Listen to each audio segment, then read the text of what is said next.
When you talk about ownership and authority of ownership, most of the time, what I've seen in the corporate environments I've worked for, it was a person at the top that was not willing to give somebody underneath them authority to execute a decision that'll make things work faster and more fluidly. That is the biggest problem and where this all starts. And it's a combination of two things. It's ego and greed. So what has to be done is that owner has to find people that he can build up and invest in and trust in, and then hand off a certain amount of that responsibility, and then not do overwatch, but actually coach them to perform better. That is not what's being done. Credit's being stolen. Nobody wants to look like somebody that's paid less is doing more, and it's all about CYA instead of truly making a company move forward. Psychological safety is another aspect. I've spoken on the videos that if you look down on anybody, you have to accept the fact that you're ignorant because they definitely can best you at something. So if you don't take advice or a recommendation from, let's say, the guy pushing the broom when you're walking out to the car and walking up, you're a fool. He spent more time pushing that broom than on the floor, and he has something to say. It's worth taking the 3 minutes to hear him out. And as a leader, a lot of times, we don't seem to give people time because time is money. And so that greed for time is what keeps people from listening. Ego can be a part of it, but most of the time it's because everybody's on a very tight time schedule. And so they won't take time out to smell the flowers or listen to somebody else that they work with. And that is very problematic. What should be done is you should take those 3 minutes. The suggestion box is a token. When you put something in a suggestion box, you don't feel heard. You don't feel like you're part of something. You don't feel like you matter. So even if the suggestion isn't something that can be applied, the people you're investing in is worth listening to them so they know that you hear them. You have to sincerely listen and show that you care. And they will keep thinking. And I guarantee you at some point they will bring you a good idea. So how do you navigate that as, like you said, people are busy, and typically the higher up in the organization you are, the more responsibility you have, and the higher the stakes, you have to manage your time. One is breaking into small teams and having morning meetings. If you're a corporation, this works really well for a corporate environment I was in.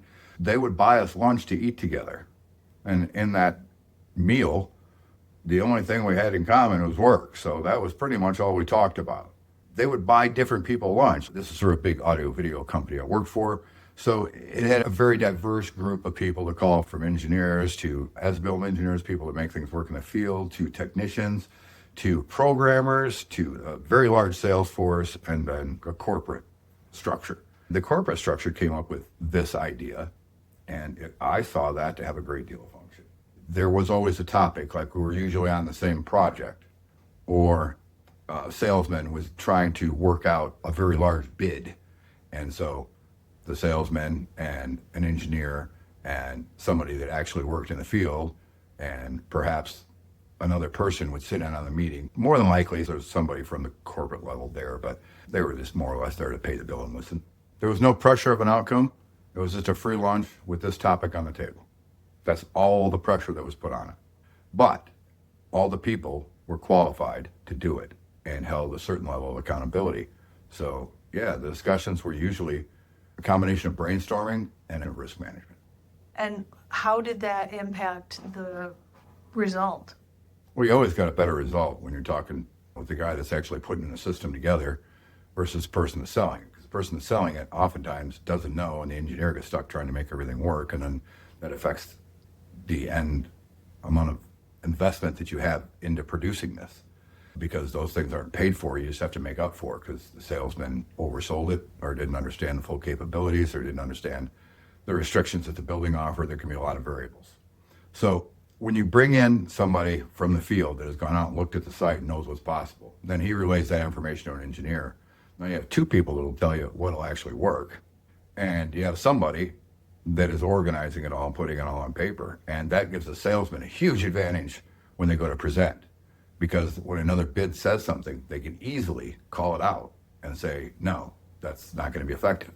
And it puts the whole team in a better position. It gives the salesman more knowledge, and we can execute efficiently and more effectively and make more money. We'd have weekly happy hours too. I'm not a drinker, but if you didn't go, it wasn't good. So you could go out and get an appetizer, you could drink soda. Most people got a little tipsy, and the boss encouraged it. He wanted a place for people to express themselves and not worry about consequence. And whenever he did the happy hour, which was weekly, he would show up and go in and square things up at the bar. And I'm not sure if there was a limit there or not, but I can tell you that several $1,000s were spent every week in him encouraging interaction between the blue collar and white collar workforce. And he probably learned a ton. He left. I don't know what he did. He'd go in and pay for it and leave. He was very confident and trusted us. And I'll be honest, he and I butted heads. And that's why I ended up leaving. But in many ways, he did some good things that I haven't seen any other corporation do. My companies were smaller, so I had no problem taking time out and sitting down at the end of every day and saying, what could we have done better? And it's that simple. So are you saying that leaders need to reserve time in their schedule for this? They need to make this as much of a priority as whatever else they're If a doing? leader would actually allow other people to execute their task, there would be more time. And the time that the person on top should be spending more than anything is on investing in the people that are working for him. A lot of times I like to keep people isolated because people are paid on a sliding scale. They don't want you to know what the other guy makes. They don't want somebody to know the end goal of a project because they're worried about somebody taking credit for something. They want to make sure that they're the ones that are in charge and nobody else has any ideas, and all the worker bees, well, they're just worker bees. You can do that, but it's cutthroat, and it leads to an environment that we have now, which is a business or corporate environment that's filled with nothing but cliches. You have this constant turmoil and struggle. People don't feel psychologically safe. They're definitely not doing their best work. When you hinder somebody emotionally, you hinder their IQ. So it is across the boards dumb. And if you're a company owner and you heard that and I offended you, I'm not sorry. You need to talk to me and you need to do it right. I'm not going to apologize for you being dumb. Vision is a compass, not a script. Empower people so that they know not just what they're doing, but why they're doing it and what the end goal is. I've talked about this in another video about motive and conversation. And in business, this applies in a huge way. Most of the time in business and a corporate level, it's very concealed, cloak and dagger-like. And then you get into a smaller mom and pop outfit, it's not, it's laid out on the table. And it actually has a better function and flow. My companies are smaller and we flowed seamlessly. We'd run circles around bigger outfits because the trust was there, the empowerment was there. I worked for two very large audiovisual engineering companies. And I worked for a couple of them fresh out of college. And then I left them because I realized I was making them a lot of money and not making as much as I was worth. So I left and started my own and went into direct competition with those two companies. Now, I pulled this move tactically. I didn't do this without thinking. I was a middleman between sales and the field. I was what they call an as-built engineer. So I was responsible for making all the promises happen. The customers loved me because where the salesman failed, I made up the difference. So I would get thank you letters. I don't drink, but I had bottles of bourbon and scotch that were worth hundreds of dollars because that's the level of gratitude I got from clients like Ford Motor Company, Henry Ford, hospital system, a couple of arenas around here I've worked on. I don't brag too much, but yeah, I did some really big work. So with this, I built some really big relationships. And they didn't ever make me sign a do not complete clause. So we competed. And they were much larger. And I won. Now, are they still in business? Sure. But what do they have to do to get those customers back? They had to buy my business. So I made a lot of money very quickly. What would you say to people that say that was unethical or shady or... It's capitalism. I live in a capitalist society. Just like you're trying to capitalize on me, I'm going to try and capitalize on you. Now, if I can run a business more effective than you and you're already established and you're afraid to compete, I don't owe you an apology at all. You need to quit failing your people. That's where the shortcoming is, not in competition. It's in you doing better. If you can't accept competition, go find a safe space. You're not fit for business. It is cutthroat. What did you do differently that enables you to run circles around them? I empowered team members. In a past video, I spoke about my great-grandma Van Zandt, which was Dutch and a very successful businesswoman in the late 40s. 3 storefronts, 7 apartment buildings, and she had a huge Victorian house, a room and board type house, like Old World, because she was from the Old World, and very successful. And the leader of our family taught me a lot about business and how to interact and how to deal with people, and who to put trust in, who not to put trust in, and why, and how to motivate them, and how to hold them accountable for that trust to put in them. And then I learned more from my father, which is a union representative for the UAW, Ford Motor Company. And he was used to dealing with a lot of corporations, people that didn't want to cooperate. And he was very good at arguing and coercing people into doing the right thing. So I learned a lot from my father. Very proud of one of his moves, which is to get men and women paid equally on the floor at Ford Motor Company. My father was the main advocate of that.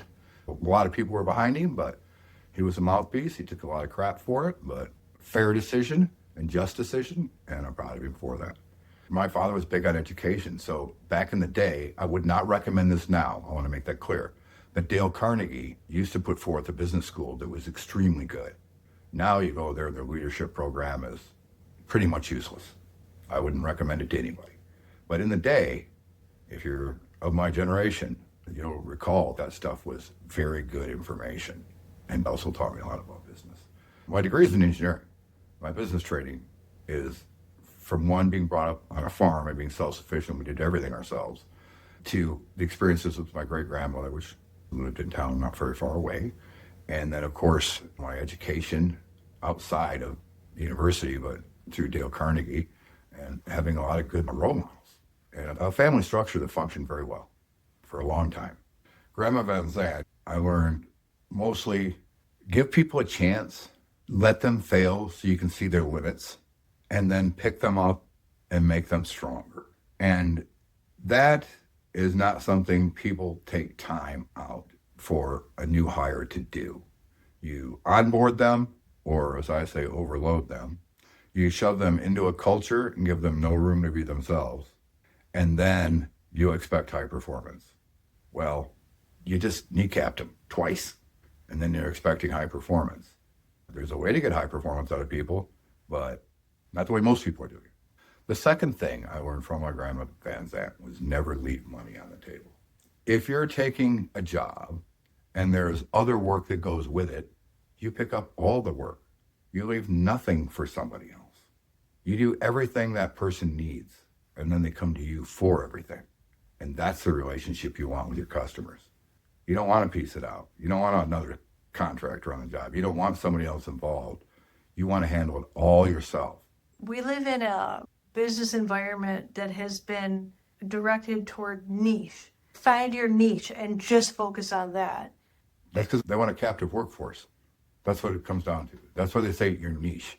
They want you specialized and focused on something so that they can control you easier. If you give somebody opportunities, they'll grow. They don't want that from an employee. They want you to cover a single task in most cases. You're an accountant, you're an operator. I've had a lot of employees I've run up through my businesses that were not college educated, and they ran circles around most people I know. So if you don't invest in people, you're making a huge mistake. And that's something my grandma Van Zandt taught me. You got to invest in people. This principle of maximizing profit, minimizing cost, is a slumlord tactic. You're never going to get the best result. What you're going to have is a compromise thing that most of the people behind that project put the minimum into, or their specialization into, and that's all the more they put into it. They put no heart, they put no soul, because they don't care. And they shouldn't, because you don't care. And if you don't care as a leader, don't ever expect more from your employee. You are the leader. You're the one making the most of the money. You should be the highest performance person there. And if you're not, I'm sorry, but you're a terrible leader. Dale Carnegie taught me about a lot of the legal ins and outs. And of course, he talked some about ethics. I think ethics in business, there's only one real rule, and that's that both sides have to profit from the agreement. Both sides have to get what they want. I think there are some people too that feel like they have to hide their profit. They don't want to appear that they're taking too much out of the deal. There's some of that, but what bothers me more, that I think applies more to what we're talking about, is how bonuses are distributed. The people that do the majority of the work get paid the least. The people that do the least amount of labor and the least amount of effort get the biggest bonuses. And so you have the people at the top, of course they get greedy. Of course they want credit for everything. Of course they don't want to empower anybody else because they want to keep getting fatter. So again, it goes down to two principles, ego and greed. Feedback is a gift. This is another principle that is in the top 10 of this topic of empowering your employees. In most situations, when people have an authoritative position, they tend to look down on other people. And so you end up with this top-down mentality. And that will actually cripple a business because there's a lot more Indians than there is chiefs. So if you're arrogant enough to think only your mind is functioning and only your mind can figure your way out of this, you're failing. The people that are engaged in it, and it might have a personal experience or some sort of relationship that you might not even have because all you've seen is a stack of papers and numbers, having a feel, they're the people that are going to be able to tell you what's driving or motivating the person on the other end. Those are the people that are going to be able to tell you what they're really looking for. And those are the people that are going to tell you how to get there quicker because they're actually doing it. It's always going to be top down if you rank people by what they make instead of valuing them for what they're bringing to the table. It's much like what Martin Luther King stated, his famous quote. You don't judge a person by their color, you judge them by their character. And this is the same thing. You don't judge people by their money, you judge them by their character. Let's say you have a lead code engineer and underneath him, he's got a fresh new hire, let's say out of college. Now, sure, this kid's like 23 years old, probably doesn't have a ton of experience. What they do have is the latest education. They're going to have ideas and influence that they can bring from their professors and from their university environment to the table. Because you've been out of college for 35 years, these concepts might be not even brought up. Some of these ideas might not even been in the books. Now, if you take somebody that's certificate and experience-based for 4 or 5 years as opposed to college, you got a lot more to gain because they're self-built. So that means they're self-driven. It means they're self-taught, so they know how to educate themselves. And that person is probably going to have skill sets that are beyond yours in some arenas, especially some of these young people in this field are exceptionally good at dissecting programming. You grow up as a kid and you want a video game and you don't have the money for it, so you hack it.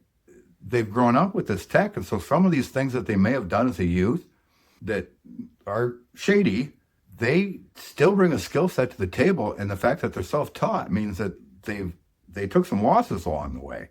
Nobody's self-taught and you come out unscathed. That's not the way that works. You get beat up. So that builds character, that builds resolve. So if you can listen to that person, you might gain knowledge, but also what you're going to gain is loyalty. And once you get loyalty, then you got somebody who wants to work harder because they're part of something bigger than themselves. Autonomy with accountability is another one of these hot button subjects. People like to talk about handing out authority or making people autonomous so they can handle any role without escalating it up a chain. Now, here's the pitfall. If they screw up, what happens? The answer is they have to be accountable. I ran open book companies. I was always interested in making more money. Today, there are a few companies that run an open book. But when somebody come to me and they'd say, hey, can I get another raise, or is there some overtime, or do we have a side project or something I could hustle on? I would open up the books and show them the margins and say, if you can bring this number up, this will bring you up to this number. And I ran it open and off a percentage. So that's what kept the balance and the fairness. That isn't something most people have the courage to do today or the integrity to do today. But if you do that, and everybody knows what everybody makes and everything's on the table and everybody sees their path forward, now you got a team. What impact did that have on your employees? Huge. They would bring customers in. They started actually bragging about where they worked for and talked about how great we were. Having pride in your employer instead of like, we all know how much shit is talked about the bosses. I wasn't one of those bosses because I showed everybody the path forward and said, you bring this up, everybody makes more. And if we went over on a project, I ate it. If we were under on a project, I split it with those people. We're all working for the same reason and the same goal. Motive is clear and they're empowered. Now, when they fail, they're removed. So over a certain amount of money, you're done. So if they made a mistake, they held themselves accountable and addressed it on their time, and I would happily pay for the materials. That is not normal in business, but it's the way I practice, and it's the way I empowered, and it's the way I held them accountable. Because when somebody goes out and says, yeah, we can put an addition on this house for $46K, you better be right. Because if you're not, that's it. When I started my AV company, we were doing big installations, and I was having trouble lining up construction teams. So I thought, I'll just make a construction team, let them do the regular construction stuff as busy work, and then when I need a construction team that's qualified to do what I need, I own that, and they will be there. Well, I did this open book with this construction company, and it took off so hard that it was easy for me to let go of the engineering company because the construction company was making far more money. And that's because every person was an equal player on the field. I paid a livable wage to start. When I was doing this back in the early 90s, people started as common labor at $12.50 an hour. Back then, minimum wage was under $5 an hour. So I was paying 2.5 times minimum. If you went to the average big construction company and got on, you might make $7.50 an hour. But the reason I paid so well is I didn't want average. You pay well, guess what you get? Better applicants. And then I can pick through the applicants and I get better employees. And then I invest in my employees and I get a better company. And then I get more business. And then I try and outwork them, but they're just as determined as I am at that point. And it becomes a team. That's something that most companies aren't willing to do, is be a responsible employer and pay a livable wage. You pay a subpar wage, expect subpar work. How can you expect somebody to have a good life and come in and want to work hard for you when you're starving them or making them go without? I would argue with Michigan state minimum wage, you have to start somebody today at around 18, unless you want them to steal from you, because it's really, that's all you're leaving them with. And then you drive around your fancy car, taking all your vacations, and you wonder why you have to worry when you turn your back. Well, it's because you're an idiot. A lot of this talk is for the employees, but frankly, I'm talking to a lot of bosses out there, and I'm not afraid to call you out because I run circles around you in business. You want to see a team perform? I can make a team perform. If you're failing, I can tell you how to fix it. When it comes to business, I am very curt. I'm not going to mince words. It's a serious subject. It's a cutthroat thing. And you have to understand how all these functions come together. And then it's not a toothless dog. It's a dog with shark's teeth. And it'll build itself. And people will grow with you. And you'll have to hire more until you retire. If you don't let people fail, you're not going to know who could handle that next level. Somebody might want that next level really badly, but there might be something more they need to learn. So you got to mentor them. You got to bring them in. Like with my guys, I had exact math formulas to figure everything out. All they had to do was measure linear and square feet and ask what the features were and plug it in. There was no way to screw it up. I made them not just learn how to use the formulas, but I explained the whys so that they could actually inflate or deflate something according to what they saw. Could they do that in the beginning? No, nobody could, because it was all my formulas, all my thought. But as I shared the knowledge and I say, hey, I got to hit a couple estimates. Do you want to get paid to go on a couple estimates with me? And just have them watch me, how I gather the information and bring them up to a point of authority. And then, of course, they want more money.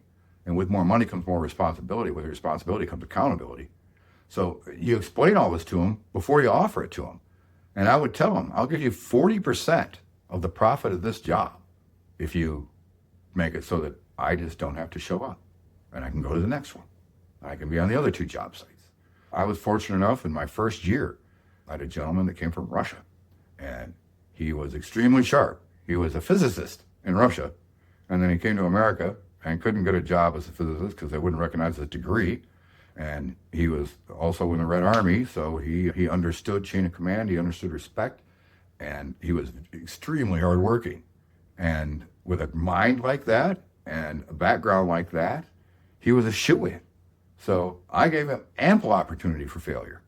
And if he did fail, there was no apology. There was, I'll be here till it's right. Bang, you got the job. Instead of being 25 an hour, how would you like 40% of the profit of this job? Open the book, show them what it is, and then not only do they work in a very timely fashion, but they execute because they know I'm going to do a walkthrough, and if there's anything wrong, they're going back. So that is actually a huge blessing in a business, and most people are afraid to give people that kind of control. You can't do that without accountability. I'm still trying to make sense of what you said, that Grandma's aunt would let them fail and pick them up. Now you said they fail, they're out. They're out when it goes to the top level. So when you're bringing them up, you don't know their boundaries until you give them room to fail. Some people are not cut out for this. If you have an employee that is extremely good at their job, that's the one that you want to look at to give more to. If there's one guy or girl that's always finished first, that's the one you're looking for. If you're one that pays attention to the littlest of details, that's the person you're looking for. And you don't know that by not giving them a chance to fail. So the chance to fail comes before you give them that kind of power. Recognition that actually lands. This is a big deal in the workforce. If you just walk through and say, good job, guys, and walk out, that didn't mean anything. If you don't credit somebody for what they did directly, recognizing the act they did, and use their name, making it personal, it won't make a connection up here. It's going to go in one ear and out the other. And it doesn't show the rest of the employees that that person did something that you value. So if you just give blanket compliments or inadequate compliments or only compliments to the people that you personally like, that's a huge mistake. Even if it's not the kind of person you'd share a meal with, if their work is right, you better pay them their respect. And you better show them in front of the other employees, because that's how you get people to that leadership spot, is by building them up. Decision making at the right level is something that is commonly talked about, but commonly the decision making is a top-down thing. And that doesn't always function well. You think it's safer, but in a lot of ways it costs more money, because somebody will have the answer that's qualified that you haven't recognized yet, and they'll tell you that, and then it's going to go to a meeting, and then it's going to go to the board, and then you finally get to make an agreement on it. Well, now you've just spent tons of hours of very expensive people's time on affirming what somebody that was qualified to do the task asked, and that is a poor way to spend time. The people closest to the problem should have the authority to resolve it. The person that knows the customer the best and knows the product the best and knows the install the best, or whatever it may be, they're discredited, and then it goes up a chain. It goes to their boss, and then it goes to maybe a small board, and they have a discussion over it. And then in the end, you execute, and it's more than likely exactly what that person told you was going to execute like. You've also, doing that, be at risk of the animals running the zoo? The animals running the zoo thing is mostly driven by ego. If you hire right and you pay right, people have respect and they'll do a good job. If you're a terrible boss, yeah, the animals, if you give them too much power, they're going to do whatever they want. A good example of that would be any state or federal employee. I would say that they are not held accountable enough for the amount of authority they have, which is why in most cases our public offices are failures. Developing people intentionally. You could have somebody that shows up for work 5 minutes early, maybe doesn't wear makeup or doesn't have a clean shave, but they're always early and they always leave late and they always get their work done and they do it with a smile. That's somebody worth taking some time out and looking at. The people that usually work the hardest are the ones that don't play the games. So if you see a woman come in her blazer and her pantsuit with her hair pulled back and no makeup on, that is likely a workhorse. That is likely somebody that cares more about the task than they do their appearance. The same goes with a man. If a guy goes in there and he's wearing sneakers in the office, or maybe wearing a t-shirt out in the field, something that really doesn't represent, that isn't something to criticize. That's something to coach. That's an opportunity. So there's all kinds of opportunity to invest in people. And as you invest in people, it's a long-term thing. It's not, I'm going to spend 3 weeks on this person and they're going to be the ideal employee. No, no, no, no. It's a growth mindset so that you continue to grow throughout the entire fellowship that you guys share. Ever since the rise of the tech giants, there's this thing like t-shirts and sneakers and hoodies and caps, and it was a sort of celebrated breakaway from the stringent way of dressing like a corporate uniform. Yeah, I don't think that corporations should present like that, personally. I think labor can present itself in the right way. I don't want to see sneakers on a job site. You better be having boots on because this is safety and I want to keep my people safe. I don't want shorts on laborers because I want their legs protected. And in the office, if you're wearing a hoodie, you're not in my office. If you go into an office or into a meeting on a Zoom call and you're sitting there with a decent looking shirt on with a collar at a minimum, that's probably a better presentation than showing up in a ponytail with a baseball cap. There's a certain standard that has to be kept, I feel, for each practice. If I go show up in a doctor's office and the doctor is wearing a concert t-shirt and a pair of blue jeans, it's not going to work. Not for me. I expect you to dress towards your role. So I do think that a dress code isn't a bad idea for most situations. I think wearing Crocs and spandex to work is absolutely inappropriate for any level of position, unless you're maybe a dancer or some sort of athlete. But I do feel that we need a standard set that is reasonable. A lot of places that don't have any dress code are these people that were very smart and built themselves up from their parents' basement or something like that. They developed a program or an app, and they lived on pizza and Mountain Dew. And then they hit the money and they don't want to reflect like the rest of the corporate world. But I've never really thought that was a real rebellion because they're still leading in the same fashion. They're just dressing like slobs. They're leading the exact same way from the top down by ego, not empowerment. And so it's a joke. All it does is drop a standard, drop a tradition. Business to me is very serious. So it should be taken seriously. And if you can't get dressed to do it, then don't come to work. Oh, I'm being rebellious because I get to wear a hoodie to work. Are you advancing your company? Is you being allowed to wear blue jeans and a hoodie fooling you into taking a subpar wage and not being what you're truly worth? Or is it just you're comfortable at work, so you're happy with less? Leading from your values. You have to make a personal connection so that they can clearly see your values and what drives you, what motivates you, why you do the things you're doing. Once they get an understanding of that, then you gain trust. And it goes both ways. They have to be vulnerable too. They have to let you in a little bit. You have to know how they think. And part of the problem today is we live in a very divided society where nobody has thick enough skin to do this, because forbid somebody to vote for the wrong side and then we're not friends anymore and you got to take them out of your social media and all this other nonsense. I know how to say this, but it isn't very nice. Quit being a bunch of little bitches. This whining and crying over things that you can't change and you can't do anything about it is just ridiculous. It's pathetic. If you can get that upset because somebody likes a different team than you do, you are mentally feeble. I could care less what your religious belief is, what your political affiliation is. None of that means anything to me. What means something to me is performance. What means something to me is core value. So you have to be reasonable, quit the divisiveness, quit the prejudice, and look at the character of the person and have a better understanding of their moral compass. And if your compasses are going the same direction, you're together and you're a team. If you haven't explored any of these things, you'll never get to the point where you can actually bring people up and know that they're loyal and with you. That was a mistake my past employers made. They didn't take the time to get to know me. They knew I was bright. They knew I was really good at customers. They knew I could do the job, but they didn't get to know me. And that was a huge mistake on their part. In fact, it was a costly mistake. Include your values, but don't include prejudice or political affiliation to judge somebody. You have to judge them off performance, not their personal beliefs. You can have different political ideas and you could have different religions, and it doesn't mean that you can't perform a task together. Trust me.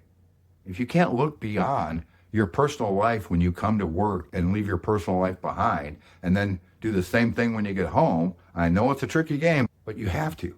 Otherwise, you're not there for your family. You're not there for your job. I spent years ministering inside the prison system. A level 2, which is low-level sex offenders and people that sell drugs that didn't do any violence, and a level 5, which is the worst of people. I've seen people at the bottom, people that are angry, people that are filled with contempt for many different reasons. They were looking for change, but they didn't trust absolutely anybody because most of these people had horrible lives with almost no opportunity from the get-go. And if I don't judge them and I put forth my moral compass and they can find solace in that and trust in that, they will follow you anywhere. That's how you get loyalty.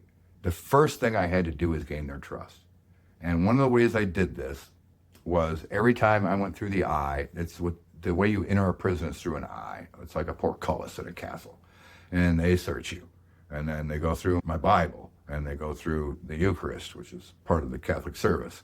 And they look at everything before you go in. And then they say, would you like an escort? I never took an escort through the yard.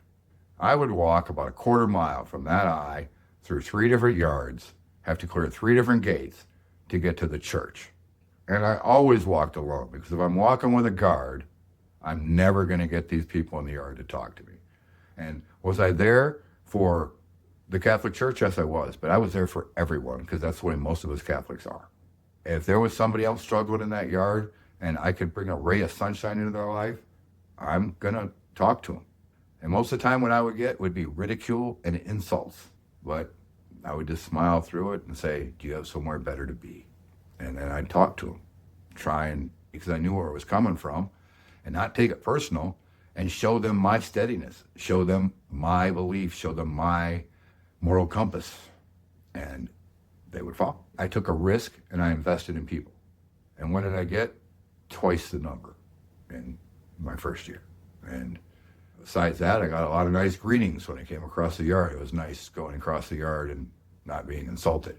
And then they would walk with me all the way to church, and I'd have great conversations. I learned a lot because bad experiences have just as much education as a good experience. In fact, I would argue more in many cases.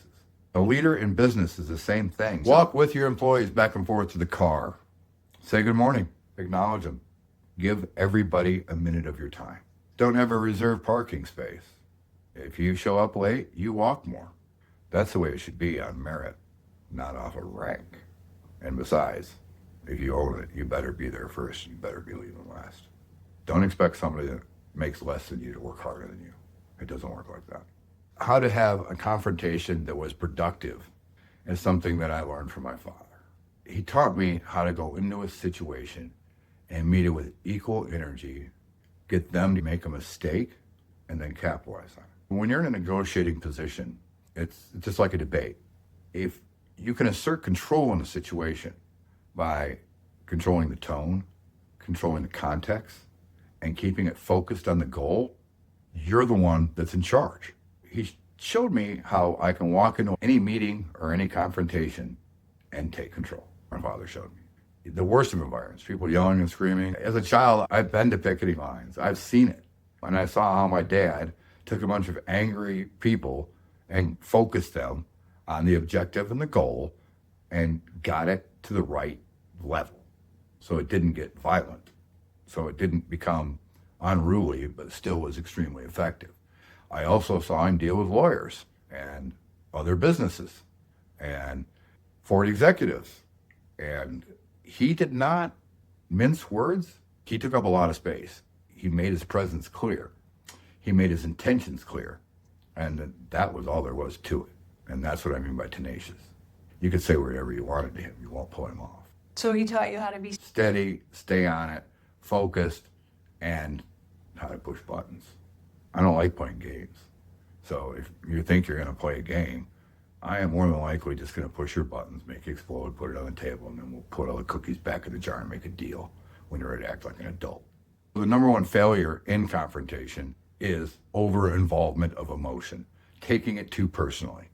If you get into a situation like a fight and you lose it emotionally, you're not going to fight smart, and you're not going to be as strong either. Because when you're emotional, you're actually weaker. Hostility or anger, you might get a little burst of adrenaline. But most of the time when people get in a confrontation, there's 3 states, fight, flight, or fawn, and most people aren't out for the fight. As soon as you can cut the emotion out of it, you're going to find you are more than ready for that fight. I was a sponsored athlete till I was 51. I did mixed martial arts, and I still instruct jiu-jitsu. I'm never afraid when I got into a match. Win or lose, I'm there because I love it. Did I like to lose? No, nobody likes to lose. Did I lose sometimes? Sure. I won a lot more than I lost. But with it, you get confidence. Once you're triggered and your emotions start being displayed, you have lost whatever you're debating. That is a huge sign of weakness and not being confident on your topic and not considering that both sides have to profit. It proves all 3 of those things. If you bring emotion into a business confrontation or meeting and you're nervous about the meeting, that's foolish. You're there because you were chosen to be there. You should have confidence in yourself, first off. Second off, you should go into it organized.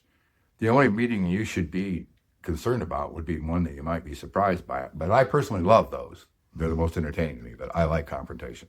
Some people are very uncomfortable with confrontation. I enjoy it. I have a hard time distinguishing between what they call nerves and excitement. So whenever I get nervous, I just tell myself I'm excited, and it works. So when you're out there and you start getting nervous, think about it really hard. How far apart is excitement from nervous on what your body's doing and how you're reacting? You can turn one to the other in a heartbeat. You just have to slightly look at it different. Don't look at a problem as a problem. Look at a problem as an opportunity, and you'll get excited instead of nervous. If you're in a confrontation with your boss and you're starting to get concerned about your job security, what are you showing as far as your confidence to your boss? You're showing weakness or submission. And from somebody that's run 3 companies and sold 3 companies and retired early and built them all from the ground up with no outside money. Well, money from one company to the other, but nobody's money but mine. I don't want that. The most dangerous thing in this world is a coward. They're not trustworthy because they'll do anything to stay comfortable. And if you're worried about being uncomfortable, then you should probably get a coach, and I could easily help you with that. I take work very seriously. Most people do, but it's just work. It's not life or death. Nobody's shooting at you. Nobody's bleeding. There's no car that's turned over. Nothing's on fire. Keep it in perspective. It's just work. There's always more work. And if you can't find what you want from somebody else, go make it for yourself. It just takes a little courage and maybe some coaching.